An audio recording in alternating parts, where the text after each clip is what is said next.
Hello, ladies and gentlemen, boys and girls. Well, this is the first for me. I've never done a book review before on this channel, but I'm going to do it now. I'm going to review Shadow of the Conqueror, The Chronicles of Everfall, because this is a book that many of you may know. It's been written by a YouTuber, Shad from Shadiversity, my favorite channel on YouTube, so absolutely I got his book and I read it. Now, even though it's not a movie, I am still going to review this in non-spoiler and spoiler sections, because I do want to talk about the book in detail, because there's so much to talk about. So if you haven't read the book, I will give you a warning before I get into the spoiler section. Please do not listen to my spoiler section if you haven't read the book. Instead, read the book. Get a sample on Kindle, read that, and if you don't like that, fair enough, but you probably will. It is well worth your time, and quite frankly, it's a lot better than a lot of the movies that we're getting out there. So yeah, books are great. So first, non-spoiler section. First of all, what actually is this book about, Shadow of the Conqueror? Well, it's set in a fantasy world of perpetual daylight. It never gets dark. Well, sometimes it does get dark, but we'll get to that. But it's daylight all the time, and the continents are sort of floating in this floating orbit so that they're always facing the sun. And if you jump off the edge of the continent, you'll fall for many hours and then you land right back in the area where you jumped, but by then the continent would have moved, so you'll either go keep falling or you'll go splat and hit something. And Shad has created a fully fleshed out fantasy world here, and it is rich in detail without being tedious in the need for its explanations. That's a very delicate balance to get all the exposition out and the world building out without it feeling like you're sitting in a class with someone teaching. And Shad does it so well here. This is a world in which there's many different nations, many different people, and Shad, you can really see the effort that he's put into making all the different cultures. He's really thought through and fleshed out. It took him like a decade. It took him like 12 years to write this book, and it shows. The light is in the details. You know that saying, the devil's in the details? In this case, the light is in the details. Like, for example, there's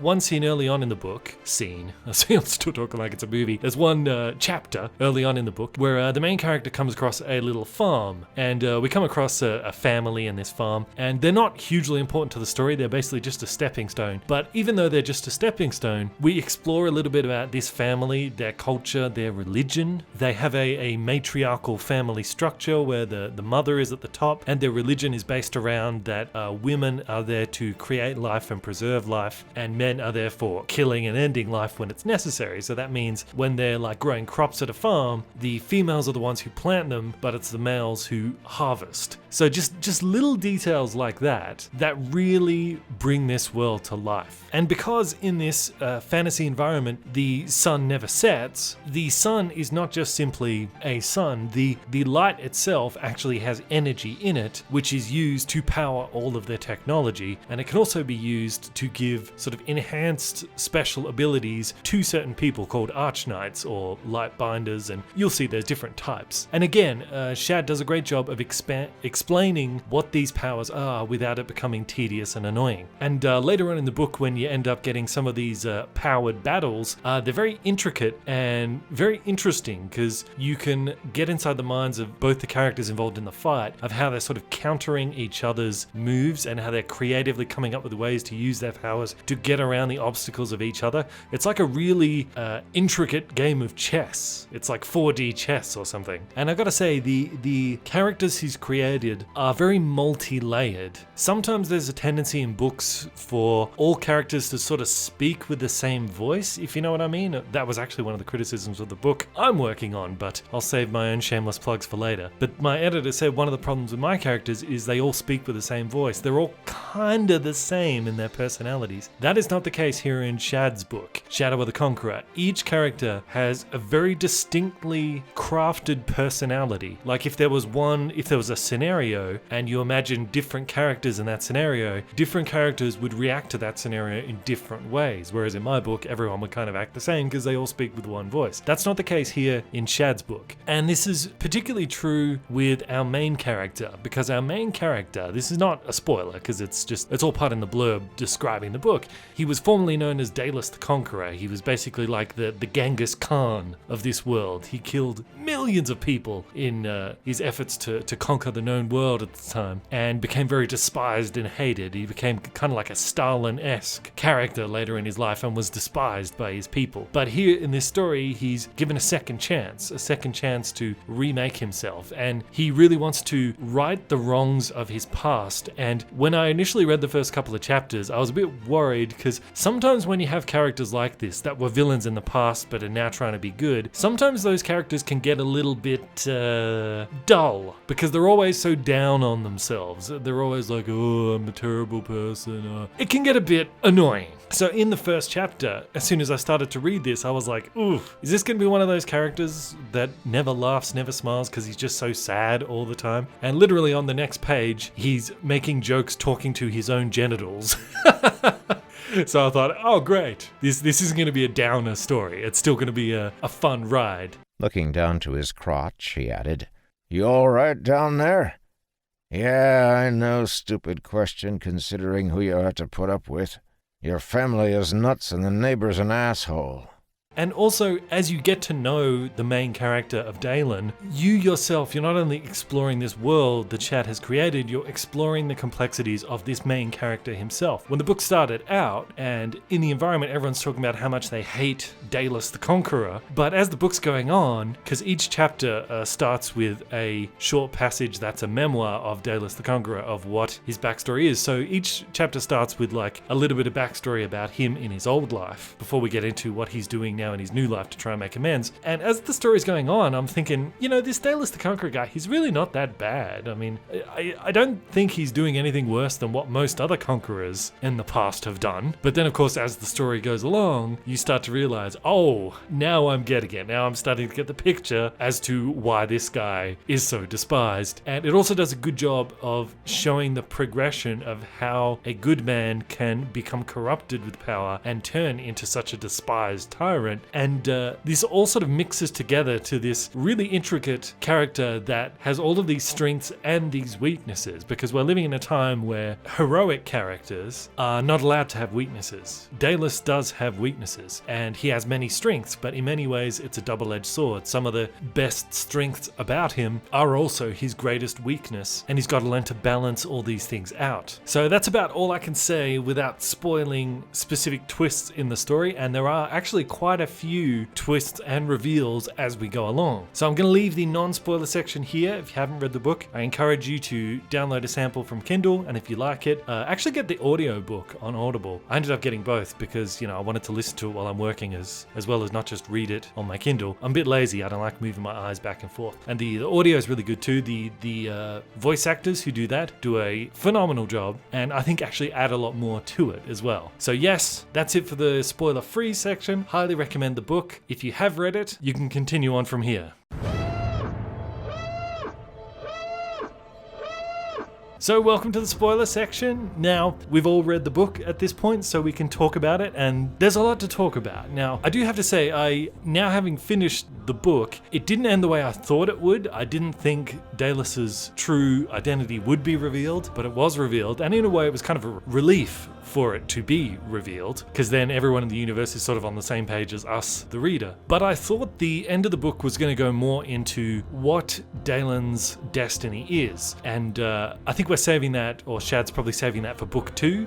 Hopefully it doesn't take him another 12 years to get out book 2, because I really want to read it. But instead, the ending, as we all know, was more about the trial and coming to terms with Dayless of what he has done, and brought out some really good points there about how everyone keeps saying in the trial, the good things that he's done doesn't erase the bad things in his past. And I liked how Lyra kind of came out and said, yeah, that's true. They don't erase the sins of his past, but at the same time, we can't disregard what he's done. And also, we can't disregard the fact that the light has brought him back. The light chose him. The light gave him these powers for a reason. And I thought the ending of the book was going to go more into what that reason is. And see, I think my fan theory is, I think the reason that the light, because see, the light didn't just bring Daylen back, and it didn't just give him all these powers. It also introduced him to Arik, or what was his real name? I don't know, I don't have the Kindle book with me. I know him as Arik. That was his name throughout the book, but he was the rebel, Arik being the rebel leader. That reveal happened. So that's enormous. I mean, throughout the entire book, we're assuming the light brought Arik to Daylen to help guide him on this path, but there's more to it than that. Arik was the rebel leader. So the light has brought together Dayless the Conqueror and Arik, the rebel leader, who are the two most genius military strategists in this world. Why would the light ever bring those two together if not for the fact that there's going to be a huge threat out there that you need both of them together to combat? And of course that threat would have to be the Shade. I mean, wasn't it the fourth night that Dayless fought in? So if there's a fifth night coming and it's going to be even worse, you would need not only Dayless to get through it, but also his old enemy and new ally, Arik. The two of them together might be enough to beat back a fifth night and beat back the Shade. And I think that's what's really going on here. I think that's what the light's purpose was, in not only bringing him back, but also giving him all these advanced powers and also introducing to him Arik. I mean, it all makes sense. That's what it's got to be about, right? But I'm happy for Daylen's destiny to be explained in the next book, because really the ending being the trial makes sense, because that's really what this entire story is about. From a character perspective with Daylen, it's all about redemption and what does it take to be redeemed. I mean, can Dayless ever pay for or repay for all of the deaths that he caused? Unlikely. There's so many, and he can only die once. Well, twice, I guess, in his case. Actually, 3 times. He did die quite a few times in this book, didn't he? He died when his mind snapped, when his memory got enhanced. He died again when he splattered after cutting the island in half. And I guess he died in the first chapter when he jumped from the continent. So he's kind of died multiple times. But yeah, I mean, can Dayless pay for all the lives that he took? No, there's too many of them. But that doesn't mean he can't. That's not what redemption is. Redemption's not about paying an exact price for all of your sins. It's about changing. That doesn't blot out what you've done, but it's not about who you were. It's about who you are now. That's what redemption is. But I do have to say, and I didn't want to mention this in the non-spoiler section because it might have been a little bit too much of a giveaway for